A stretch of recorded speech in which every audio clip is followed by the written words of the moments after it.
Dubai से खबर आ रही है कि आसिफ अली जरदारी का दुबई एयरपोर्ट पर जहाज से उतरते हुए पाँव फ्रैक्चर हो चुका है। पाँव फ्रैक्चर हो चुका है या किसी इंसाफी ने ठुकाई की है।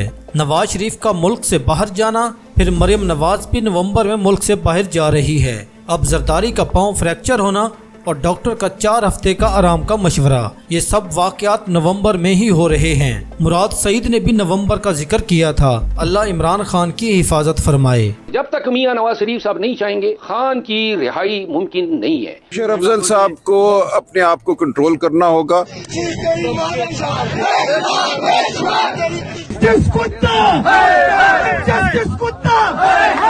तस्वीर देखकर टेंशन हो चुकी है। किसानों की हर शय तबाह करने के बाद अब किसान के ट्रैक्टर की बारी है।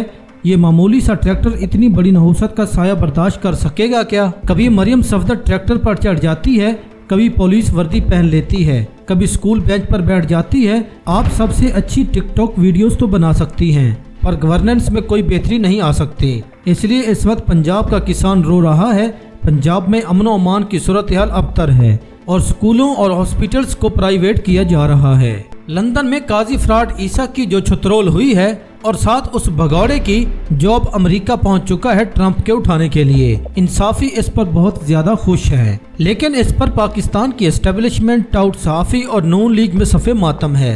जैसे इन लोगों को भी डर लग चुका है कि जैसे ही हम ओहदों से फारिग होकर बाहर जाएंगे तो ये लोग हमारे साथ भी ऐसा ही सलूक करेंगे और हमारा जीना हराम कर देंगे। शायद इसीलिए पाकिस्तान क्रिकेट बोर्ड के चेयरमैन मोहसिन नकवी ने ओवरसीज पाकिस्तानियों के शनाख्ती कार्ड और पासपोर्ट ब्लॉक करने का फैसला किया है।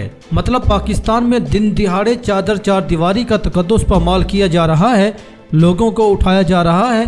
इलेक्शन के दिनों में पीटीआई के लिए क़यामत का समा बना रहा। ये सब चीजें इन बेगैरतों को नजर नहीं आई। एक रिटायर्ड जज लंदन में पहुंच गया, इसके खिलाफ नारे लग गए तो ये इनकी तौहीन हो गई। मुहिब्बे वतन पाकिस्तानी इनसे पूछना चाहते हैं।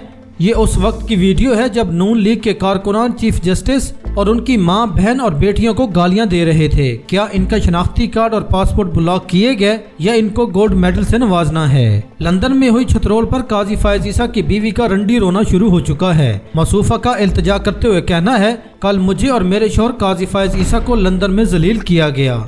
हमारा घर से निकलना बहुत मुश्किल हो चुका है। पीटीआई वालों, खुदा का वास्ता है हमें बख्श दो। किचन की गर्मी बर्दाश्त नहीं हुई ना। महर बुखारी के प्रोग्राम में गुफ्तगू करते हुए शेख वकास अकरम का कहना है, काजी फायज ईसा के साथ सलूक पर बिल्कुल मजम्मत नहीं करूंगा। शेख वकास अकरम का 2 टोक जवाब मजम्मत करने से बिल्कुल इनकार कर दिया। महर बुखारी ने जैसे ही कहा कि काजी फायज ईसा के साथ जो कुछ हुआ हमें इसकी मजम्मत करनी चाहिए। आप मजम्मत करें, मैं बिल्कुल नहीं करूंगा। मैं समझता हूं कि जिस वक्त आप कुर्सियों पर बैठे हों और आप ऐसे गंदे फैसले करें कि आप इंसाफ की नफी करें, आप पार्टी बन जाएं, आप बल्ले का निशान छीन लें, एक बड़ी पार्टी के खिलाफ ऑब्जर्वेशंस दें, आपकी फैमिली एक बड़ी पार्टी के खिलाफ बातें करे, तो फिर अवाम का हक है। शेख वकास अकरम का मजीद कहना था कि ये किरदार कशी नहीं है, ये उनके करतूत हैं जो अब सामने आ रहे हैं। मोहसिन नकवी का फैसला इनके ही मुंह पर मारा जाएगा। लंदन वालों को पता चल जाएगा कि जिस फस्तायत की ये बात करते हैं वो बिल्कुल ठीक है, इन्हें और ज्यादा सहूलतें मिलेंगी। मैं बिल्कुल मजम्मत नहीं करूंगा। आप करें मजम्मत, मैं बिल्कुल मजम्मत नहीं करूंगा। पाकिस्तान की सियासत के फैसले करने वाला काजी जिस तरह रिटायरमेंट के बाद एक दिन भी मुल्क में नहीं ठहरा, इसी तरह ताकत के नशे में चूर रियासत के दूसरे ठेकेदार भी ओहदे से उतरते ही पाकिस्तान में नजर नहीं आएंगे। लांती काजी के जाते ही अदलिया ने कुछ सुख का सांस लिया है और जजेस बगैर दबाव के आइन और कानून के मुताबिक फैसले करने लगे हैं। और दूसरी जानिब खुशखबरी है कि जस्टिस मंसूर अली शाह भी उम्रा की अदायगी के बाद वतन वापस पहुंच चुके हैं और अब रंदे को तेज करते हुए ये इनकी बैंड बजाएंगे। अब तमाम जजेस नून लीग की लाई गई तरमीम और एस्टेब्लिशमेंट का मक्कू ठपने को तैयार हो चुके हैं।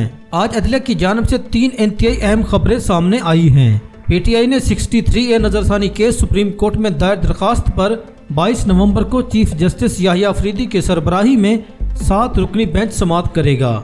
दूसरी बड़ी खबर 8 फरवरी 2024 के इलेक्शन पर सुप्रीम कोर्ट का फुल कोर्ट 15 नवंबर को इजलास तलब कर लिया गया है। और तीसरी बड़ी खबर इमरान खान पर बनाए गए 9 मई के 12 केसेस पर जस्टिस अतर मिनल्ला सुप्रीम कोर्ट के कमरा नंबर 4 में 19 नवंबर को समाअत करेंगे। इमरान खान की पार्टी लीडरशिप से मुलाकातों के दौरान सियासी गुफ्तगू पर पाबंदी के तनाजुर में दायर दरखास्त में इस्लामाबाद हाई कोर्ट ने जेल में कैदियों की मुलाकातों में सियासी गुफ्तगू पर पाबंदी की शिक 265 को कालादम करार दे दिया है। अदालत ने कहा है कि कैदियों की सियासी गुफ्तगू पर पाबंदी आइन की एसोसिएशन और इजहार राय की आज़ादी की शिकों से बिल्कुल मुतसादिम है। इसहाक डार की शोखी हुकूमत के गले पड़ने लगी। चीनी सफीर के बयान पर पाकिस्तानी दफ्तर खारजा का इजहार हैरत। पाकिस्तान में चीन के सफीर का बयान हैरान कुन है, जो दोनों मुमालिक के सफारती ताल्लुकात की अक्कासी नहीं करता। हुआ कुछ यूँ है कि एक थिंक टैंक ने चीन से ताल्लुकात के हवाले से एक प्रोग्राम मुनक्किद किया और इसमें चीन के सफीर को भी मदऊ किया गया। इस प्रोग्राम में मेहमानों के ख्यालात के इजहार के बाद आखिर में इसहाक डार ने तकरीर की और चीनी बाशिंदों को भी अपना गुलाम समझ लिया। इसहाक डार ने अपनी तकरीर में कहा कि पाकिस्तान और चीन की दोस्ती इतनी मजबूत है कि चीनी सदर ने हाल ही में शहबाज शरीफ से मुलाकात में कहा है कि पाकिस्तान के अलावा दुनिया में किसी भी मुल्क में अगर चीनी बाशिंदों को नुकसान पहुंचेगा तो चीन इस मुल्क में सरमायाकारी नहीं करेगा और ना ही इस मुल्क से ताल्लुकात को फ़रोग़ देगा। सिर्फ पाकिस्तान को इस चीनी पॉलिसी से इस्तिस्ना हासिल है। इसहाक डार की इस तकरीर के बाद प्रोग्राम ख़त्म होना था, मगर चीनी सफ़ीर इजाज़त लेकर दोबारा स्टेज पर आए और वाज़ेह अल्फाज में कहा, चीनी सदर अपने मुल्क के बाशिंदों के तहफ़्फ़ुज़ के लिए किसी इक़दाम से गुरेज नहीं करेंगे और इस हवाले से जो पॉलिसी होगी इससे किसी मुल्क को इस्तिस्ना हासिल नहीं होगा। चीनी सदर के लिए सबसे पहले चीनी बाशिंदों की जान अहम है। चीनी सफीर के खिताब के दूसरे राउंड के बाद प्रोग्राम उस वक्त बढ़ गया, मगर असल में चेहरा इसहाक डार का देखने वाला था। इसके चेहरे का एक रंग आ रहा था तो दूसरा जा रहा था। इसने चीनी बाशिंदों की जान को भी पाकिस्तानियों की जान की तरह इर्जा समझ लिया था। इनके हुक्मरानों को भी पाकिस्तानी हुक्मरानों की तरह बेहिस्सो बेहमियत जान लिया था। इसहाक डार ने मईशत के बाद पाकिस्तान के देरीना और आजमूदा दोस्त मुल्क चीन के साथ ताल्लुकात को भी वार दिया है, पर चूंकि इसके बेटे ने नवाज की बेटी को पनाह दी थी, इसलिए जर्नलिस्ट ने इसहाक डार को अपना साला बनाया हुआ है। डार के मुंह पर चीनी सफीर ने बेइज्जती की, अब जवाब में डार दफ्तर खारजा को इस्तेमाल कर रहा है। आसिम मुनीर के दौरे हुकूमत में रूस, ईरान और चीन से ताल्लुकात खराब हुए हैं। आप समझ सकते हैं कि ये तीनों किसके दुश्मन तस्वुर किए जाते हैं।